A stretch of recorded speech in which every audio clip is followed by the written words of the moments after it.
26 अप्रैल को एक ट्रेलर आया और सोशल मीडिया कंट्रोवर्सी से भर गया। मूवी का नाम है द केरला स्टोरी, जिसने विवादों का बाजार गर्म कर दिया है। कोई डायरेक्टर और प्रोड्यूसर पर केस कर रहा है, तो कोई उन्हें अब्यूसिव लैंग्वेज बोल रहा है। ट्विटर पर तो हैशटैग मूवी बैन करो भी शुरू हो चुका है। तो आखिर ऐसा क्या है इस मूवी में? क्यों हो रहा है इस मूवी पर बवाल? चलिए जानते हैं सब कुछ। कहानी की शुरुआत होती है और हमें एक इंट्रोगेशन रूम दिखाया जाता है, जहां पर एक लड़की ऑफिसर्स को बताती है कि वो इंडिया से यहां कैसे पहुंची। फिर अचानक से सीन शिफ्ट होता है और हमें यही लड़की बुरखे में नजर आती है, जो किसी आदमी के साथ कहीं जा रही थी। रास्ते में ये वहां खड़े कुछ लोगों को पैसे देते हैं और आगे बढ़ जाते हैं, और वापस से हम उसी इंटेरोगेशन रूम में आ जाते हैं, जहां ऑफिसर्स इस लड़की से कहते हैं कि तुम खुद सीरिया जाना चाहती थी ताकि अपने देश के खिलाफ काम कर सको। इस पर वो लड़की कहती है कि हाँ, ये सच है, मैं इंडिया से अपनी मर्जी से निकली हूँ, लेकिन ये सब एक प्रोपेगेंडा के थ्रू, मानो मुझे कोई अनविजिबल रिमोट कंट्रोल कर रहा हो, और मैं अकेली नहीं हूँ। ऐसा हजारों लड़कियों के साथ हुआ है। एक बार फिर से सीन शिफ्ट होता है और वो लड़की उस आदमी के साथ अफगानिस्तान के हिंदू कुश पर्वत श्रृंखला के एक छोटे से गांव में एक घर में रुकती है, जहां वो परिवार वालों से बात करके अपने परिवार को याद करने लगती है। और कहानी पहुंच जाती है 2 साल पहले केरला में। इस लड़की का नाम था शालिनी, जो पढ़ाई करने के लिए दूसरे शहर में जा रही थी। उसकी माँ और दादी परेशान थी, मायूस थी, लेकिन फिर भी वो उसे अच्छे से कॉलेज के लिए विदा करती हैं। शालिनी अपने कॉलेज पहुंचती हैं और देखती हैं कि दीवारों पर एंटी इंडियन पोस्टर्स लगे हुए हैं। शालिनी अपने कमरे में पहुंचती है और अपने रूममेट से मिलती है। पहली निमा, जो कि क्रिश्चियन है, दूसरी गीतांजलि, जो कि हिंदू है, और तीसरी आसिफा, जो कि मुस्लिम है। इसके बाद ये चारों एक कॉलेज फंक्शन अटेंड करती हैं, जहां एक आदमी आसिफा को छोड़कर इन तीनों की तस्वीरें लेता है और किसी दूसरे आदमी को दिखाता है। सीन फिर वहीं पहुंचता है और हमें इंटेरोगेशन रूम में पता चलता है कि शालिनी नाम की लड़की तो कोई है ही नहीं। यहाँ ऑफिसर्स कहते हैं कि उसने आईएसएस क्यों ज्वाइन किया है, जिस पर वो कहती है कि वो सब बताएगी। उसने कब ज्वाइन किया, क्यों ज्वाइन किया, कैसे उसने तड़पते बच्चे, बुरी तरह मरते हुए लोग देखे, कैसे एक नर्सिंग स्टूडेंट चलती फिरती बॉम्बर बनी। इसके बाद ये दोनों आईएसएस के अड्डे शबान पर पहुंचते हैं, जहां शालिनी इशाक से अपनी मम्मी से बात करने को बोलती है, पर इशाक उसे ये कहते हुए मना कर देता है कि उनके फोन ट्रेस हो जाएंगे। इसके बाद ये दोनों एक गंदे से कमरे की सफाई करने लगते हैं। यहाँ इशाक शालिनी के साथ इंटीमेट होने की कोशिश करने लगता है, लेकिन शालिनी ये कहते हुए मना करती है कि इस्लाम में जबरदस्ती करना गलत है, पर इशाक फिर भी उसके साथ इंटीमेट हो जाता है। कहानी वापस आ जाती है कॉलेज लाइफ में, जहाँ ये चारों अब खाना खाने के लिए बाहर जा रही थी, लेकिन आसिफा किसी से फोन पर बात करते हुए अच्छे से बिहेव करने की बोलती है और तीनों से कहती है कि मेरे कजन्स आए हुए हैं, पहले हम बीच पर जाएंगे, फिर डिनर करेंगे। इसके बाद हमें आसिफा के कजन्स रमीज, जो एमबीए कर रहा है, और अब्दुल दिखाए जाते हैं, जहां ये दोनों अच्छी अच्छी बातें करने लगते हैं, जिससे ये तीनों इम्प्रेस हो जाती है। खासकर शालिनी रमीज की बातों से बहुत इम्प्रेस होती है। इसके बाद ये सब बीच पर मस्ती करते हैं और फाइनली डिनर के लिए आ जाते हैं, लेकिन दोनों लड़के थोड़ी देर बाद खाने की बोलकर चले जाते हैं। तीनों खाना खा ही रही थी कि तभी आसिफा कहती है कि बिना खुदा को याद करे खाना खाना पाप होता है। खाने के बाद इन चारों में स्वर्ग और नर्क को लेकर बातें होती है, जहां आसिफा कहती है कि जो भी इस्लाम में विश्वास नहीं करता है, उसे नर्क की आग में झुलसना पड़ता है, जो कि धरती की आग से 70% ज्यादा होती है। अब समय आता है ईद का, जब ये सब आसिफा के घर आती हैं, जहां आसिफा के घर वाले बहुत अच्छी तरह से व्यवहार करते हैं। यही रमीज और शालिनी नजदीक आने लगते हैं। दूसरी तरफ गीतांजलि और अब्दुल भी करीब आने लगते हैं। कहानी फिर से अफगानिस्तान पर आकर ठहरती है, जहां इशाक ट्रेनिंग के लिए जाता है और शालिनी बुरखे में घर से बाहर कुछ दूर देखती है कि एक औरत को बुरी तरह से मार दिया गया है, वो भी सिर्फ इसलिए क्योंकि वो अकेली घर से बाहर निकली थी। थोड़ी दूर चलकर वो देखती है कि एक औरत का हाथ और उसके पति का सर काट दिया गया है, वो भी सिर्फ इसलिए क्योंकि उस औरत ने लिपस्टिक लगाई थी और उसके पति ने उसे ऐसा करने दिया। इसके बाद शालिनी बेहोश हो जाती है। फिर शालिनी शाजिया नाम की एक औरत के साथ वापस घर जाती है। सीन शिफ्ट होता है और वापस हम ईद के दिन आसिफा के घर आ जाते हैं, जहां आसिफा रमीज, अब्दुल और 2 आदमियों के साथ दूसरे 2 आदमियों से मिलने के लिए आई थी। ये आदमी आसिफा को एक वीडियो के जरिए एक अजीब सा ड्रग दिखाते हैं, जिससे भूख, प्यास और नींद कुछ भी नहीं लगने वाली थी। ये उसे उन 3 लड़कियों को देकर लड़कों से उनके साथ इंटीमेट होने और उन्हें प्रेग्नेंट करने को बोलते हैं। अगले दिन आसिफा को छोड़कर तीनों लड़कियां मॉल में जाती हैं, लेकिन उनके हॉस्टल से निकलते ही आसिफा किसी को फोन करती है और तैयार रहने को बोलती है। मॉल में पहुंचते ही कुछ लोग इन तीनों के साथ बदतमीजी करने लगते हैं। एक आदमी तो गीतांजलि को गलत जगह पर टच कर लेता है, जिस वजह से इनके बीच बहस शुरू हो जाती है, जिस पर ये लोग इन तीनों के कपड़े फाड़कर वहां से चले जाते हैं, पर कोई भी इनकी मदद नहीं करता। काफी देर के बाद एक बुर्का पहने औरत आती है और इन्हें ठगती है, जब ये तीनों अपने रूम में होती हैं तो आसिफा कहती है कि ऐसा इनके साथ इसलिए हुआ क्योंकि उन्होंने हिजाब नहीं पहना था।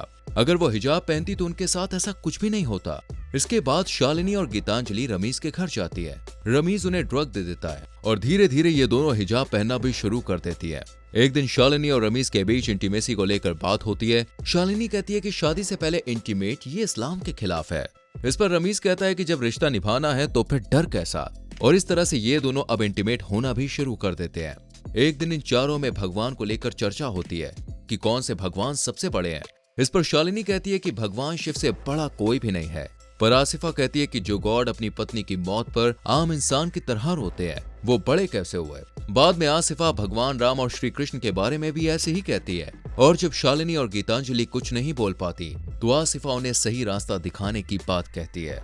कहानी एक बार फिर से अफगानिस्तान पहुंच जाती है, जहां शालिनी को अब लेबर पेन शुरू हो गया था और वो हॉस्पिटल में अपने बच्चे को जन्म देती है। इधर इशाक काबुल जा रहा था। शालिनी उनके साथ जाने को कहती है पर इशाक मना कर देता है। एक दिन शालिनी के बच्चे को तेज बुखार आ जाता है पर उसके पास दवा नहीं थी। वो शाजिया के पास मदद मांगने जाती है और अपने घर एक फोन करने को कहती है। काफी रिक्वेस्ट करने के बाद शाजिया उसे एक औरत के घर लेकर पहुंचती है जिसके पास एक छुपा हुआ फोन था। इसके बाद शालिनी अपनी भाषा में एक मैसेज अपने घर पहुंचाती है और पीछे के रास्ते से निकल जाती है। पर उस औरत के पति को फोन के बारे में पता चल जाता है और वो उसे मार देता है। कहानी फिर से कॉलेज लाइफ में आती है, जहां आसिफा इन्हें अपने ही परिवार के खिलाफ भड़का रही थी। अब जब ये दोनों अपने अपने घर पर जाती हैं तो परिवार वाले इन्हें देखकर दंग रह जाते हैं और ये कुछ ही दिनों में कॉलेज वापस लौट जाती हैं और उन्हीं दोनों आदमियों के पास इस्लाम का लेक्चर लेने के लिए जाती हैं। यहाँ शालिनी भाग्य लक्ष्मी को देखती है जो एक मुस्लिम लड़के से प्यार करती है और उससे शादी करने के लिए अपने परिवार के खिलाफ जाने को भी तैयार है, इसलिए आज वो यहाँ है। इसके बाद शालिनी को उल्टियां होने लगती है और हमें पता चलता है कि वो प्रेग्नेंट है। लेकिन रमीज शालिनी से शादी करने से इनकार कर देता है और कहता है कि अगर वो इस्लाम अपनाएगी तभी वो उससे शादी करेगा। शालिनी पहले तो घबरा जाती है पर आसिफा के भड़काने और अपने बच्चे व प्यार के लिए वो मान जाती है और इस्लाम कबूल कर लेती है। दूसरी तरफ अब्दुल भी गीतांजलि को सीरिया के सपने दिखा रहा था, उसकी न्यूड फोटोज ले रहा था। अफगानिस्तान में हम देखते हैं कि दो आदमी शालिनी के पास आकर बताते हैं कि इशाक शहीद हो गया है। वहीं कॉलेज में गीतांजलि के पास फोन आता है कि उसके पिता को दिल का दौरा पड़ा है और ये गीतांजलि की वजह से ही था क्योंकि उसने अपना धर्म बदल लिया था। लेकिन गीतांजलि उन्हें देखने नहीं चाहती क्योंकि वो अल्लाह को नहीं मानते थे। इस पर आसिफा उनसे कहती है कि वो काफिर हैं और उनका गुनाह तब तक माफ नहीं होता जब तक तुम उन पर थूक कर उन्हें पत्थर नहीं मारते थी। आसिफा की बातों में आकर गीतांजलि ऐसा ही करती है। वो हॉस्पिटल में अपने पिता के ऊपर थूक देती है। ये देखकर उसकी माँ बुरी तरह से टूट जाती है पर गीतांजलि को इससे कोई फर्क नहीं पड़ता।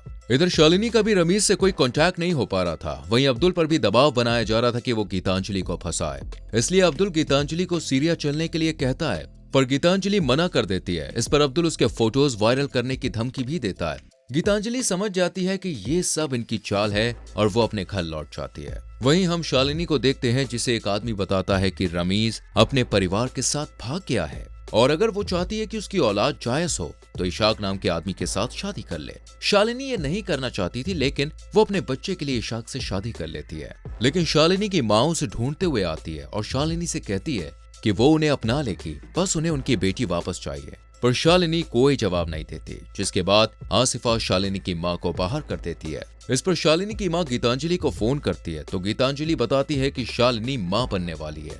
ये सुनकर वो सन रह जाती है। उसी शाम गीतांजलि अपने फोन में न्यूज देख रही थी जिसमें किसी लड़के की प्राइवेट फोटोज के बारे में बताया जा रहा था। गीतांजलि को पता चलता है कि ये तो वही है, इसलिए वो उसी बुरखे में फांसी लगाकर अपनी जिंदगी खत्म कर लेती है। वापस हम आते हैं इंटेरोगेशन रूम में, जहां शालिनी कहती है कि उसे और इशाक को खास तरह की क्लासेस दी जा रही थी। उसके साथ कई और भी कपल वहां मौजूद थे। यहाँ ऑफिसर्स को बताती है कि वो लोगों को ऐसे ड्रग्स देते थे जिसे खाकर कोई कुछ भी कर सकता था, चलती फिरती मौत भी बन सकता था। वो किलिंग मशीन की तरह काम करते थे। इसके साथ ही उन्हें पैसे और कुछ मैप्स डॉक्यूमेंट्स मिले थे जो उन्हें याद करने थे। वापस कहानी आती है शालिनी की शादी के बाद, जहां वो अपनी माँ से कहती है कि वो कोलंबो हनीमून पर जा रही है और ऐसा उसने इशाक के कहने पर किया है, वरना माँ पुलिस कंप्लेंट कर देती। कोलंबो पहुंचते ही निमा शालिनी को फोन करती है और कहती है कि ये सब आसिफा और उसके कजिन्स का पिछाया हुआ चाल है जो वो अक्सर दूसरी लड़कियों के साथ भी करते हैं।